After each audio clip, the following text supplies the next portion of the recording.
wasyamsi waduhaha, demi matahari dan sinarnya di waktu pagi. Ada yang mengatakan disebutkan di sini secara khusus waktu duha, yang dengannya Allah juga bersumpah di awal surah Ad-Duha. Dan waktu duha terbagi menjadi 3. Ada awal waktu, ada pertengahan waktu, dan ada akhir waktu. Awal waktu ketika matahari telah terbit setinggi 1 tombak, sepenggalah. Ini awal waktu duha. Makanya sebagian ulama ada yang mengatakan salat isyraq adalah salat duha yang didahulukan atau yang dikedepankan. Ada yang pertengahan dan ada di akhir waktu. Dan salat duha yang dilaksanakan di akhir waktu itu yang lebih afdal.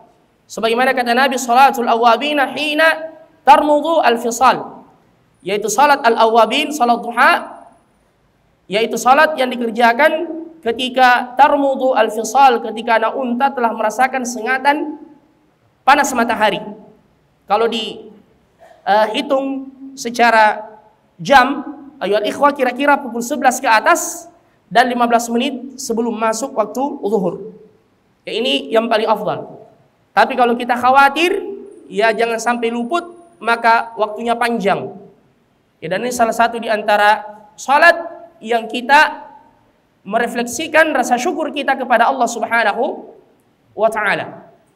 Walaupun di antara sunnah duha adalah dilakukan, kata para ulama, ghibban. Ghibban artinya dikerjakan, kalau bisa dirutinkan alhamdulillah, tapi kalau sekali-sekali ditinggalkan juga tidak mengapa.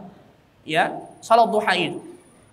Ya, dan insyaallah sekali lagi ini adalah salat al-awwabin. Salat al-awwabin, orang yang senantiasa kembali dan tidak dilalaikan dengan aktivitasnya untuk senantiasa ingat kepada Allah Subhanahu wa ta'ala. Kemudian ayat yang kedua, wal qamari, demi bulan, idza talaha, ketika ia mengiringinya, yaitu bulan yang muncul mengiringi terbenamnya matahari dan bulan. Dan Allah di beberapa ayat bersumpah dengan menyebut bulan, wal laili wa ma wasaq wal qamari idza tasaq kalla wal qamar wal laili id adbar was subhi idza asfar, dan demi subuh ketika cahayanya telah tersingkap. Ya, kalla wal qamar wal laili idza adbar. Dan bulan, ayohal ikhwah, semua ibadah yang disyariatkan oleh Allah Subhanahu wa ta'ala menjadikan bulan sebagai patokan, kecuali salat 5 waktu menggunakan takwim syamsiyah, matahari. Tapi selain itu semua menggunakan apa? Bulan. Wa yas'alunaka 'anil ahillah, mereka bertanya kepadamu tentang hilal, tentang bulan. Qul hiya mawaqit linnas wal hajj, dia adalah mawaqit, yaitu ukuran standar waktu-waktu untuk manusia, terutama dalam masalah ibadah haji di bulan Dzulhijjah. Ya, al-hajju ashhurun ma'lumat, dimulai dari Syawal, Dzulqa'dah, Dzulhijjah. Kemudian puasa, makanya ada yang disebut dengan ru'yatul hilal, melihat bulan. Kemudian masalah al-iddah, iddah seorang wanita yang diceraikan oleh suaminya atau yang ditinggal mati suaminya. Kemudian perhitungan zakat harta, itu tidak menggunakan penanggalan syamsiyah, tapi qamariyah atau hijriyah. Semua menggunakan bulan.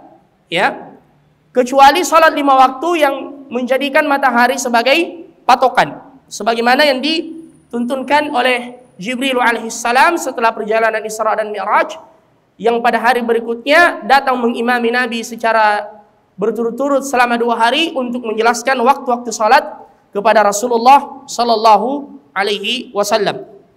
Jadi ayohal ikhwah, Allah bersumpah dengan bulan wal qamari idza talaha. Dan ada faedah yang disebutkan oleh Al-Allamah At-Tahir bin Ashur rahimahullahu tabaraka wa taala. Beliau berkata, Ubtudi'a al-qasamu fi hadhihi as-surati bisyamsi ima'an li sya'ni al-islami annahu sayantashiru intishara asy-syamsi bihaythu la yatruku lidh-dhalali maslaka wa ima'un li'umumi nurihi fil kauni kama 'amma nuru asy-syams. Beliau berkata, Allah Subhanahu wa taala memulai menyebut matahari sebagai isyarat akan tersiarnya dan tersebarnya agama Islam ke seluruh penjuru dunia, sebagaimana matahari cahayanya tersebar ke seluruh penjuru dunia. Ya. Dan itulah Islam, ayyuhal ikhwah al-akarim, sebagaimana janji dari Nabi kita Muhammad sallallahu alaihi wasallam. Tidaklah Islam itu melainkan akan memasuki semua tempat, rumah-rumah mewah, kemudian rumah yang sederhana, dimanapun, seluruh penjuru dunia. Dan Islam itu ibaratnya seperti air, semakin ditahan, semakin meluap dan mencari jalan yang lain. Karena ini adalah agama yang ditolong oleh Allah Subhanahu wa ta'ala. Terkadang Islam redup di sebuah tempat, dan ini juga sunnatullah, namun itu cuma waktu yang singkat. Bahkan mungkin Allah akan memunculkan Islam di tengah negeri orang-orang kafir. Ya. Dan antum sendiri tahu ayyuhal ikhwah, Islam yang semakin tersebar di Eropa, di Amerika, Masya Allah, semakin Islam itu difitnah. Ya, semakin banyak yang penasaran mempelajarinya, akhirnya banyak yang menyatakan diri masuk ke dalam Islam. Sehingga puncaknya negara-negara kafir ada yang sampai membuat undang-undang untuk melarang syiar Islam seperti cadar, seperti hijab, seperti azan. Hal itu menunjukkan bahwasanya Islam semakin mengusik mereka karena tersebar, ya, di mana-mana, di seluruh penjuru dunia. Ya, makanya orang-orang kufar, orang-orang munafik semakin terusik. Yuriduna liyutfi'u nurallahi biafwahihim. Mereka berusaha memadamkan cahaya agama Allah Subhanahu wa taala dengan mulut-mulut mereka, dengan segala makar yang mereka lancarkan. Tetapi wa ya'ballahu illa yutimma nurahu. Tapi Allah enggan kecuali menyempurnakan agamanya, yaitu agama yang mulia ini, yaitu agama Islam.